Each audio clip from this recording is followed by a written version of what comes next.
Hello students, क्या आपको पता है कि homogeneous system of linear equations क्या होता है? चलिए समझते हैं। सबसे पहली बात तो सिस्टम ऑफ लीनियर इक्वेशंस के दो टाइप्स होते हैं, एक होते हैं नॉन होमोजेनियस, एक होता है होमोजेनियस। नॉन होमोजेनियस को हम ऑलरेडी हमारी लास्ट शॉर्ट में डिस्कस कर चुके हैं। यहाँ पर हम देखेंगे homogeneous system of linear equations के बारे में। अब ये क्या होता है? Homogeneous system of linear equations में जो हमारे पास में आरएचएस में वैल्यूज कांस्टेंट वैल्यूज होती है वो होती है ऑलवेज जीरो। तो इसका हमारे पास जनरल फॉर्म होता है वो होता है ax इक्वल्स टू जीरो, जहां पर a होता है हमारे पास में कोएफिशिएंट मैट्रिक्स। कोएफिशिएंट मैट्रिक्स मतलब कि जो हमारे पास में इक्वेशंस होती हैं, जो कोएफिशिएंट्स होते हैं इस वेरिएबल्स के, उनको हम बोलते हैं a। उसका मैट्रिक्स बना लेंगे, that will be a।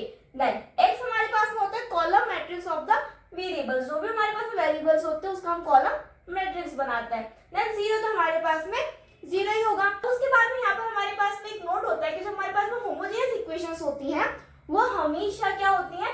Consistent equations होती है। मतलब कि जब भी हमारे होमोजेनियस सिस्टम की इक्वेशन को सॉल्व करेंगे हमें हमेशा हमारे पास में कंसिस्टेंट सॉल्यूशंस आएंगे, मतलब कि उनके सॉल्यूशंस हमेशा एग्जिस्ट करेंगे। यहाँ पर नो सॉल्यूशंस नहीं होते, सिर्फ यूनिक सॉल्यूशंस और मेनी सॉल्यूशंस ही होते हैं। अब हम यहाँ पर समझते हैं कि कंसिस्टेंट इक्वेशन से मतलब कि उनका जो रैंक ऑफ ए होगा वो रैंक ऑफ ए बी के बराबर में होगा।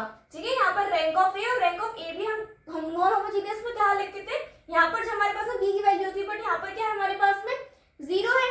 जीरो इसलिए हमारे पास में कंसिस्टेंट इक्वेशंस आती है, इसलिए हमारे पास में रैंक ऑफ ए और रैंक ऑफ ए बी दोनों क्या होते हैं? बराबर में आते हैं। अब हम समझते हैं कि अगर हमें हमारे होमोजेनियस सिस्टम के इक्वेशन को सॉल्व करना होता है तो हम कैसे करते हैं। इसको सॉल्व करने के लिए हम क्या करेंगे, जब हमारे पास में मैट्रिक्स ए हमें मिलेगा उस मैट्रिक्स को हम देखेंगे कि वो स्क्वायर मैट्रिक्स है या नहीं है। तो उसके लिए हमारे पास में दो कंडीशन होगी, A is not equals to square matrix, A equals to square matrix. Then हम क्या करेंगे, देखो हम क्या करेंगे, जो हमारे पास में ए है उसके हम रैंक को फाइंड करेंगे। अगर रैंक हमारे पास में number of unknown variables n के हमारे पास जितने भी अननोन वेरिएबल्स है अगर उनके बराबर में आता है तो हमारे पास में कौन से सॉल्यूशंस होंगे? यूनिक सॉल्यूशंस होंगे। और अगर हमारे पास में नंबर ऑफ अननोन वेरिएबल्स अगर ज्यादा होते हैं रैंक से तो हमारे पास में क्या होंगे? Many solutions. अब मेनी सॉल्यूशंस को हम क्या बोलते हैं? Non trivial solutions. और यूनिक सॉल्यूशंस को हम क्या बोलते हैं?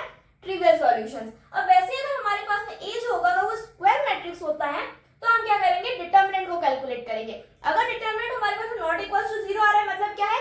यूनिक सॉल्यूशंस है। और अगर डिटरमिनेंट इक्वल्स टू जीरो आ रहा है मतलब क्या है? हमारे पास में मेनी सॉल्यूशंस है। सेम इसमें हमारे क्या मिलेंगे?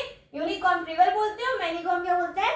नॉन ट्रिवियल बोलते हैं। यहाँ पर एक चीज और कि जब भी हमारे पास में यूनिक सॉल्यूशंस अगर हमें मिलते हैं तो जो भी हमारे पास में वेरिएबल्स अवेलेबल होंगे उन सभी वेरिएबल्स की जो वैल्यू आएगी, जो सॉल्यूशन आएगा वो क्या आएगा?